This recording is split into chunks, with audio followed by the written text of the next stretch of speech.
आपण आपल्या आयुष्यावर नेहमीच बोलत असतो, कधी जाणीवपूर्वक तर कधी न कळत.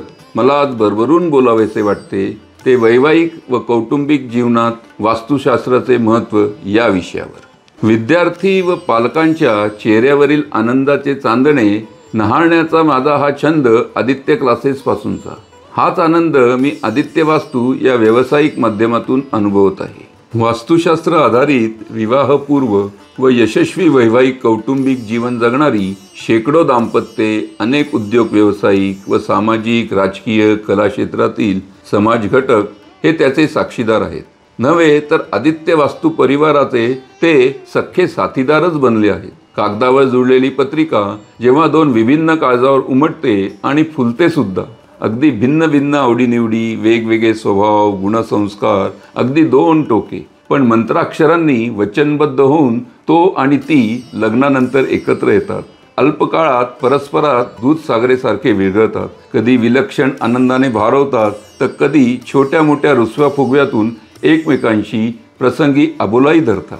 कोणीतरी मुद्दामून हटून राहतं तर कोणीतरी नेहमीच फळ खातं. परंतु खरं सांगायचं झालं तर दोघांमधल्या या 7 जन्मांच्या अतूट नात्यांसाठी दोघंही खूप हळवी असतात. त्यांच्या या वैवाहिक जीवनाच्या वाटचालीतील प्रत्येक वळणावरचा प्रत्येक हसऱ्या आणि हळव्या क्षणाचे जसे तुम्ही आम्ही अनेक जण तसेच आप्तगण साक्षीदार असतात. तरी पण यातूनही कधी कोणी अगदी टोकाची भूमिकेतून विभक्त होण्यापर्यंत देखील पावले उचलतात.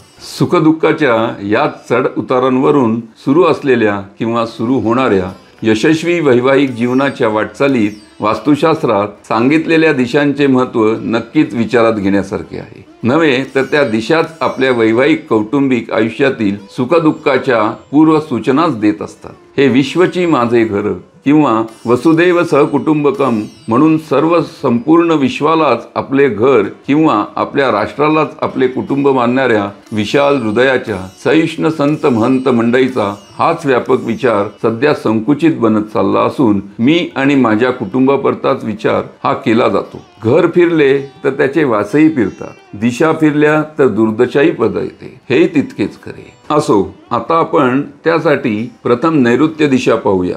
लग्नानंतर न जुळलेले सूर किंवा स्वभावांमध्ये बदल घडून आणून एकमेकांच्या वेगवेगळ्या क्षमतांचा शोध सकारात्मक दृष्ट्या घेऊन परस्परातील वैवाहिक नातं अधिक दृढ करण्यासाठी नैऋत्य दिशा महत्त्वपूर्ण भूमिका बजावते. तर आपल्या हव्या तशा मनासारखा व्यक्ती मिळणं हे एका परिकथेतील कल्पनेप्रमाणे असले तरी त्या कल्पनांना साकार करण्यासाठी त्याचबरोबर यशस्वी आनंददायी वैवाहिक जीवन लाभावे यासाठी नैऋत्य दिशा अत्यंत उपकारक आहे. साहजिकच आमच्यासारख्या वास्तुतज्ञाच्या दृष्टिकोनातून पाहायचे झाले तर कोणत्याही वैवाहिक जीवनाच्या लग्नविधी पूर्वीच्या सप्तपदीतील पहिले पाऊल योग्य पडले तर पुढील 6 पावले सुद्धा आत्मविश्वासपूर्वक पडतात.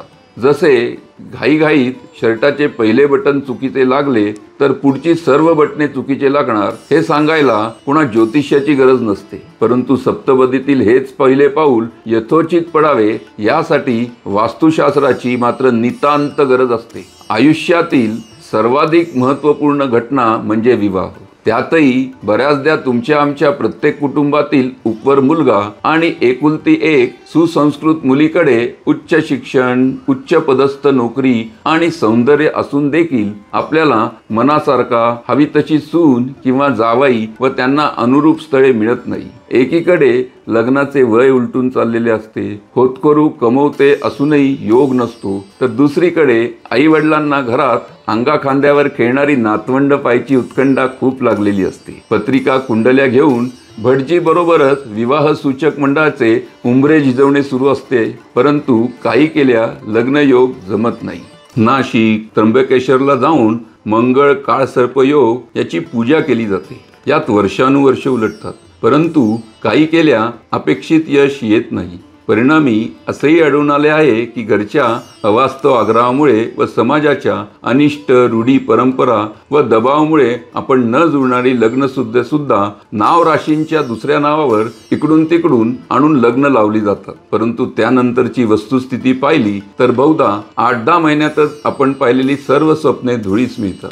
मी कित्येक ठिकाणी अशाही घटना बघितल्या आहेत किंवा माझ्याकडे आलेल्या आहेत की ज्यांच्याकडे पैसा, पद, प्रतिष्ठा, मान मराबत सर्व काही आहे, परंतु घरात गेल्यानंतर किंवा बेडरूममध्ये एकांतात असतानाही एकमेकांशी दोन अनोळखी व्यक्तींप्रमाणे वागतात. बाहेर एक तर घरात दुसरेच असे मुखवटे चढवून प्रपंच करणारी ही मंडळी साहजिकच परस्परांच्या प्रेमाला मुकतात. कारण बंद मुठीशी हस्तांदोलन करणं केवळ अशक्यच असतं. मग शिव आणि शक्तीचे मिलन तर सोडा, परंतु साधा संवादही दुर्मिळ होऊन बसतो. अशा परिस्थितीत प्राचीन वास्तुशास्त्राने एक मापदंड दिला आहे. त्या वास्तुशास्त्राच्या सखोल अभ्यासातून, बऱ्याच घरगृहस्थीच्या स्वभावातून सध्या मी या निष्कर्षापर्यंत पोहोचलो आहे की घरातील 16 दिशांपैकी एकही दिशा जरी सक्षम नसेल, परंतु नैऋत्य दिशा ही अतिसक्षम पाहिजे. आता आपण नैऋत्य दिशा पाहूया. ही दिशा आपल्या पूर्वजांशी निगडीत दिशा आहे.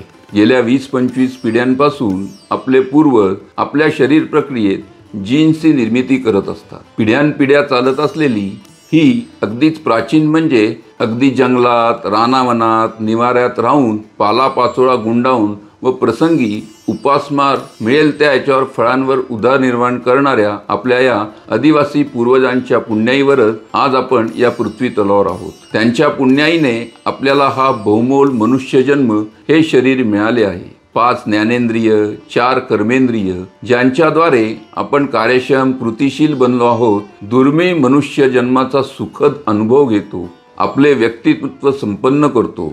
स्वतःबरोबरच इतरांची ही भूक शमवण्याची क्षमता आपण बाळगत आहोत. निरंतर वैवाहिक सुखासाठी हा विवाह लवकरात लवकर जुळून घ्यावेत म्हणून फलदायी असणाऱ्या नैऋत्य दिशेबरोबरच आग्नेय दिशा तेवढीच सक्षम आहे. ती अर्थकारणासाठी, आर्थिक भरभराट, आर्थिक यश संपादन करण्यासाठी जशी ही दिशा निश्चित करून केलेल्या कुठल्याही उद्योग व्यवसाय कार्यकृतीसाठी अत्यंत लाभदायी ठरते, तशीच ती विवाह सुख उपभोगण्यासाठी पण खूप महत्त्वाची ठरते. वायव्य दिशेतील नागदेवता ही देवता परस्पर नातेसंबंधांसाठी उपयुक्त ठरतात.